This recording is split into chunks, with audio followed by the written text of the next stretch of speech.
तुम्हारी इस ऊंचाई की गहराई में मैं हूं, तुम्हारे इस रसूख की परछाई में मैं हूं, तुम्हारी बुलंद नींव से उड़ती हर गर्द में मैं हूं। मत घूरो आज मुझे इन झरोखों से, तुम्हारी इस शान की शहादत में भी मैं ही हूं। मैं हाँफता हूं, मैं खांसता हूं, मैं दबता हूं, मैं कांपता हूं, मैं पकता हूं, मैं चलता हूं, मैं टूटता हूं, मैं सिसकता हूं, मैं मरता हूं, मैं कभी उलझता हूं, कभी सुलझता हूं, कभी पहेली हूं मैं, कभी आंकड़ों में, कभी दस्तावेजों में हूं, तो कभी सुर्खियों में हूं। जी हां, मैं एक खनिया हूं।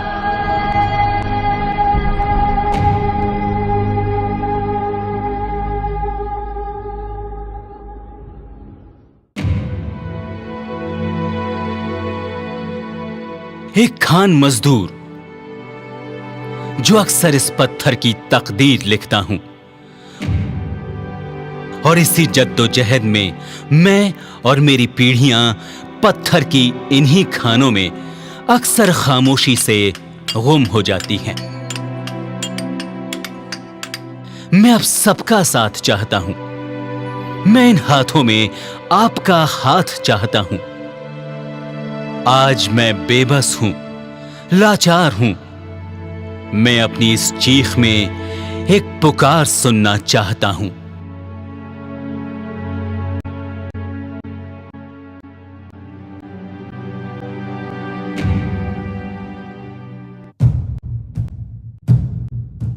हिंदुस्तान के नक्शे पे घुटन से उगलती मौतें,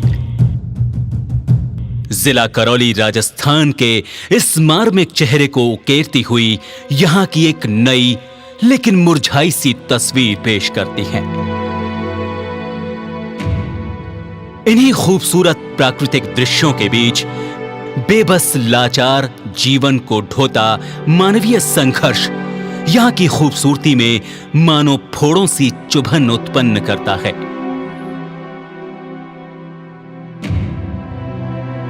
एक ऐसा जिला जहां पत्थर की खानों के आसपास की अधिकतम आबादी जैसे मौत के साए तले पल पल अपनी सांसें समेटे मर मर कर जीवन जीने को मजबूर है।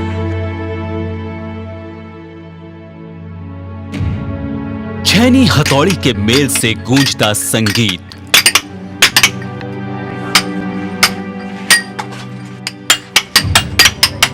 और धरती की छाती फाड़कर बाहर निकला लाल पत्थर यहां बसे परिवारों के लिए रोजगार का एक मुख्य विकल्प है। और इसी संगीत में रोजगार के पीछे छुपा है इससे जुड़ा एक भयावह पहलू जो हर पल इस रोजगार से जुड़े खान मजदूरों को धकेलता रहता है मौत के करीब और करीब। गुजरात 3 पीढ़ी खान करते करते मर गए, और ये सिलिकोसिस और या बीमारी में हमारे बच्चा नहीं जुड़ने चाहें या बीमारी से बचना चाहें, और अगाड़ी बढ़े या बीमारी से हटे तो अच्छे रहे। ये बीमारी ऐसी ऐसी जान मांग लेते। करौली एक ऐसा क्षेत्र जहां गांव के हर नुक्कड़ पर मानो धूल के पीछे खामोशी से टकटकी लगाए मौत हर पल एक और खान मजदूर की जिंदगी को अपने आगोश में लेने के लिए चौकन्नी हो। वक्त गवाह है कि हर संघर्ष एक नए बदलाव का इशारा है। वर्ष 2011 में डांग विकास संस्थान ने यहाँ के जीवन की मार्मिकता को महसूस करते हुए इस संघर्ष को एक नई दिशा दी और पीड़ितों के जीवन को एक नया दृष्टिकोण देते हुए बदलाव की एक नई नींव रखी। सिलिकोसिस एक ऐसी लाइलाज बीमारी जो धूल के गुबार में मिले बारीक सिलिका कणों के लंबे समय तक सांस के साथ फेफड़ों में जाने से पैदा होती है और जिसका अंत है सिर्फ घुटन के साए में एक हाँफती हुई मौत। जिले के लोग, लाखों की संख्या में लोग 200 साल से भी ज्यादा समय से खान के कामों में, खान मजदूरी वाला पत्थर निकालने का काम करते रहे। इस जिले के मूल निवासी होने के नाते भी हमारे द्वारा ये महसूस किया गया था कि खासकर पत्थर का काम करने वालों में एक बीमारी होती है जिसे टीबी कहा गया था पहले, और टीबी से वो 40 साल 50 साल के भीतर मर जाते रहे हैं। पिछले कई वर्षों से हमारे द्वारा देखा गया कि जहाँ जहाँ पर खान मजदूरों की बस्ती रही है वहाँ पर 20 से और 40 साल की विधवा महिलाएं, विधवा बहनें की संख्या बहुत ज़्यादा है।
कहते हैं कि जब सहयोग और संयोग का समायोग होता है तो कठिन से कठिन परिस्थिति में भी बदलाव के अंकुर जरूर फूटते हैं।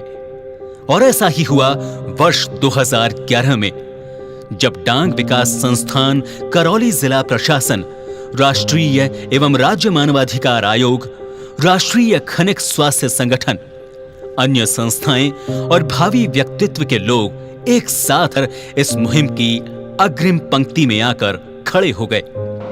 फरवरी 2011 में मेरे पास एक मैसेज आया, ईमेल मैसेज आया अरावली के यहाँ से कि हम लोग कुछ हमारे हिसाब से कुछ केसेस है, कुछ लोग हैं जो सांस की बीमारी से पीड़ित हैं करौली एरिया में, और हमारा ये मानना है कि ये केसेस माइंड में काम करते हैं तो हो सकता है इन लोगों को सिलिकोसिस की बीमारी हो। इस तरह से उन्होंने करीब करीब हमारे पास 103 केस के लोगों के मेडिकल रिकॉर्ड्स हमारे पास भेजे। हमने इंस्टीट्यूट में उनको जब इवैल्यूएट किया रिकॉर्ड्स को तो सही मायने में ये बोलूँगा आई वाज रियली शॉक्ड। मैं मेरे सारे प्रोफेशनल कैरियर में मैंने इतना सिलिकोसिस शायद ज़िंदगी में कभी नहीं देखा जितना उस पर्टिकुलर इंसिडेंट में देखा। ख़ास तौर से जो ईस्टर्न राजस्थान में डीवीएस है, इनके काम के वजह से ये सारे डिटेक्शन हो रहा है, और शुरुआत में केवल इनके काम से हो रहे थे और हमने एक इनको सहारा दिया, इनको थोड़ा सक्षम बना दिया, जिसके वजह से गवर्नमेंट डिपार्टमेंट से जो रिस्पॉन्स इनको नहीं मिल रहे थे, सही रिस्पॉन्स नहीं मिल रहे थे, वो रिस्पॉन्स इनको मिलना शुरू कर दिया। ये अच्छी तरह काम करना शुरू किया है। गांव में जब हम लोग गए और जब लोगों से बातचीत की तो हमें ये मालूम हुआ कि उस गांव में ज़्यादातर महिलाएं विधवा हो गई और आसपास जो जन समुदाय था उसमें ये धारणा थी कि ये विधवाओं का गांव है। जो वहाँ के खान श्रमिक थे उनकी उसमें सिलिकोसिस बीमारी से डेथ हुई, ये कारण बताया गया। तो हमें ये पता लगा कि ये सिलिकोसिस करौली ज़िले में एक बहुत ही गंभीर बीमारी के रूप में धारण कर चुका है, जो धीरे धीरे हमारे जो खान श्रमिक है उनका जीवन लील रहा है। डांग विकास संस्थान ने इस संघर्ष में हार न मानते हुए विभिन्न चुनौतियों के बावजूद आज भी अपना सफर जारी रखा है।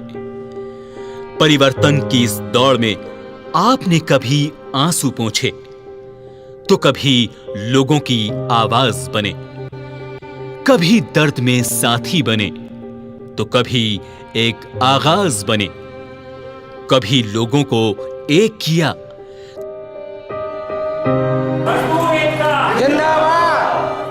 तो कभी इन्हें जगाया, कभी हाथ पकड़कर आगे बढ़े तो कभी कुछ सिखाया, कभी गंभीर बनकर सुना तो कभी इन्हें हंसाया, कभी सक्षम किया इन्हें तो कभी विश्वास जगाया, कभी कंधा दिया इन्हें तो कभी बचपन बचाया।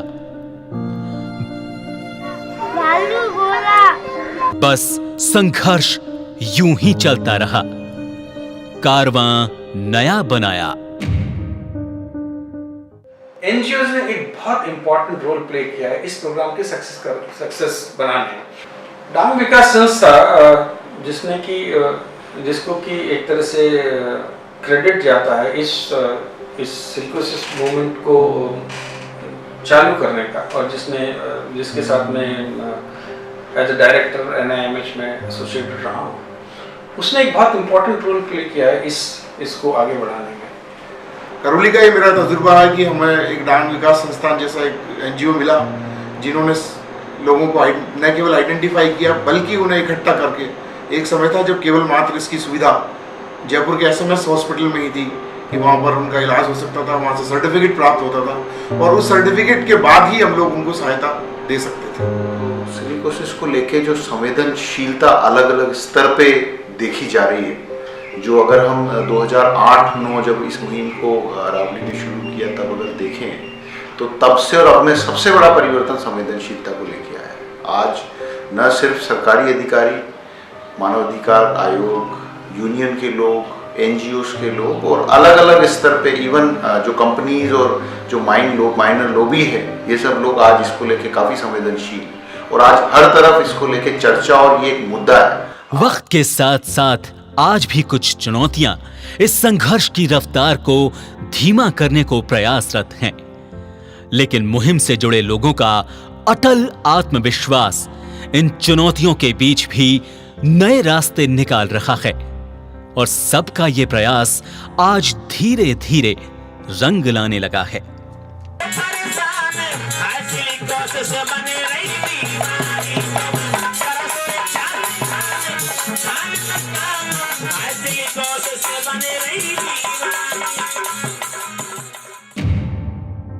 आज गांवों के स्तर पर प्रशासन के सहयोग से पीड़ितों की जांच का महत्वपूर्ण काम आगे बढ़ रहा है।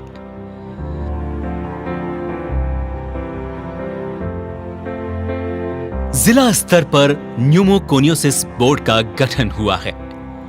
मोबाइल क्लिनिक के माध्यम से दूर दराज के गांवों में सिलिकोसिस की जांच को आगे बढ़ाया जा रहा है।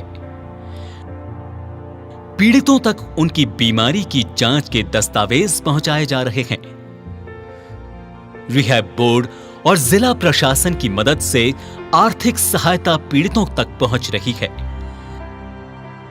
हम बताएं कि हमको पैसा दवाई दे और मिल गए तो हम अब तक जी रहे हैं और बाल बच्चे न पाल रहे हैं, छेरी बकरियाँ बांध रहे हैं और घर ढोड़ो बना लो, जो घर नहीं हो हमारे साथ, और अब तक जी रहे हैं और मर जाते अब तक हम पैसा नहीं मिलते।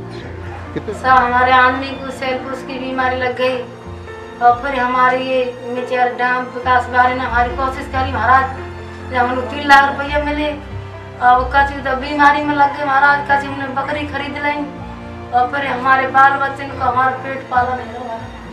लेकिन इस विराट समस्या के आगे ये प्रयास शायद अभी नाकाफी हैं। आज भी इन प्रयासों से जुड़ी बहुत सी चुनौतियां हैं।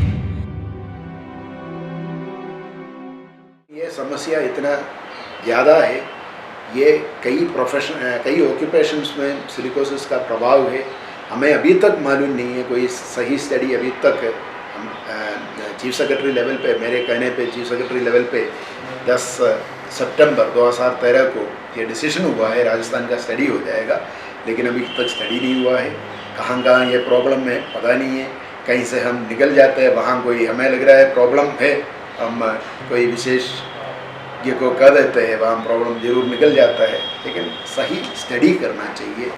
बेसिक फैसिलिटीज़ के साथ में रिसर्च बहुत जरूरी है, क्योंकि हर जगह सिलिकोसिस का अलग अलग रूप है, अलग अलग कई जगह 5 साल में, कई जगह 10 साल में, कई जगह 1 साल में सिलिकोसिस। तो ये सब एस्पेक्ट स्टडी करने के लिए ये जरूरी है कि एक रिसर्च फैसिलिटी भी क्रिएट की जाए। और अगर चुनौतियों की बात करें तो परिवर्तन के साथ ही चुनौतियां भी बढ़ी हैं।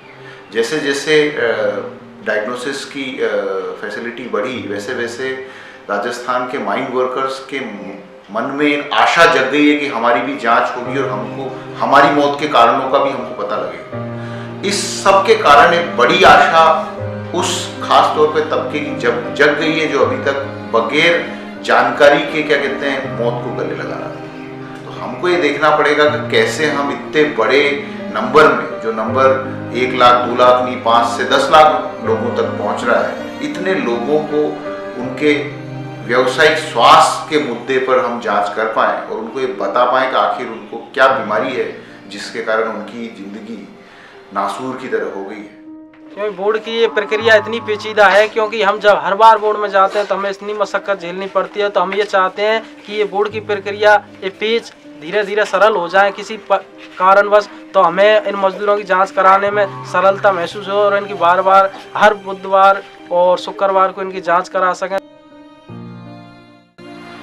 सरकार ने एक सिलिकोसिस के लिए स्पेशल एक एम्बुलेंस चलाई है और वो गांव-गांव में जो महीने में 4 शिविर लगाए जाते हैं, उसकी जो कैपेसिटी है वो 15-20 ही एक्सरे सही ढंग से कर पाती है। बाकी ज़्यादातर एक्सरे 20 से ज़्यादा एक्सरे करते हैं तो उनकी क्वालिटी थोड़ी खराब आती है। इन सफलताओं का एक लंबी दूरी तय करके अपनी मंजिल तक पहुंचना अभी बाकी है, लेकिन हमारी मानवीयता का शून्यपन तब तक न जाने कितने और खान मजदूरों को हमारे बीच से इन्हें छीन ले जाएगा। संघर्ष की इस मुहिम में आप सभी का सहयोग इस प्रयास को एक नया बल और आत्मविश्वास प्रदान करेगा। Corporates can fund such studies. NGOs अगर काम कर देते हैं, इसी तरह के काम कर देते हैं, हम तो तैयार हैं उनको सेंसिटाइज करने के लिए। अभी इसमें क्या रूल्स है, क्या प्रावधान है, क्या गवर्नमेंट इंस्ट्रक्शंस है, कैसे बाकी एनजीओस ने काम करके ये पकड़ा गया है, आज के तारीख में राजस्थान गवर्नमेंट का क्या क्या इंस्ट्रक्शंस है, इसके सबके बारे में हम उनको ट्रेन करने के लिए भी तैयार हैं। सीमित संसाधनों की वजह से हम ज़्यादा जो सोच रहे थे उतना काम प्रिवेंटिव मेजर्स पर नहीं कर पाए। संस्था का मानना है कि प्रिवेंटिव मेजर्स पर और कार्य करने की इलाके में आवश्यकता है, जिससे कि अगली जो पीढ़ी है वो इस बीमारी की चपेट में आने से बच सके। तकनीकी और आर्थिक सहयोग हो तो बदलाव आएगा, जरूर बदलाव आएगा और हम बदलेंगे। हमें विश्वास है आप भी इस संघर्ष का एक महत्वपूर्ण हिस्सा जरूर बनेंगे। यकीनन इस प्रयास को आपकी जरूरत है।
what has destiny planned?